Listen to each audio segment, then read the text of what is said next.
So definitely part of the point of difference with the Promethean Active Panel is the ability to download pretty much any app you like, whether it's from the Promethean Store or the Google Play Store, which means that you've got access to a massive range of teaching resources and materials. When we download an app onto the panel, the app initially comes in and sits somewhere on the back end here, or as I call it, a layer down. I haven't quite figured out how they have justified all these different categories, but you can add your own. Now you can kind of see how many apps I've got on here.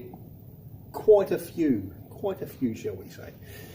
So once an app has been downloaded and it turns up in the back end there, you need to make it available to yourself or to other students. How do we bring that app to the front to make easy access to it? Really, very simple.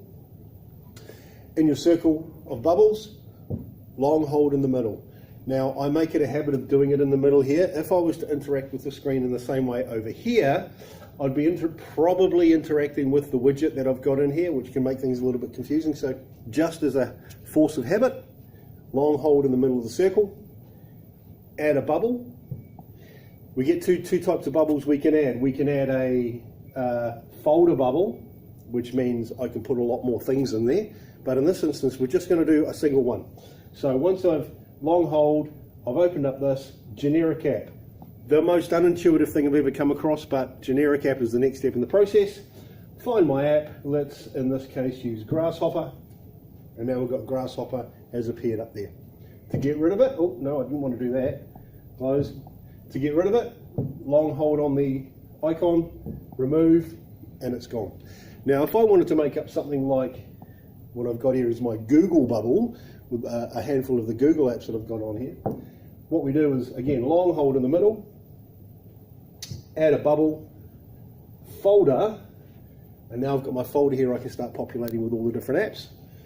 And I can do it from there as well. So open that up, generic app, lists all the apps that I've got, grab one, drops it in. I could maybe make this a math bubble, so generic app, find another maths app, and I know for a fact that geometry is an app for maths, and so on and so on and so on.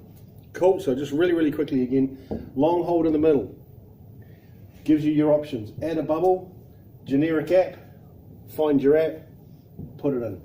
We'll use Jamboard in this instance, and up you go. Alternatively, long hold, add a bubble, folder, and now we can start making up our apps from there. Generic app.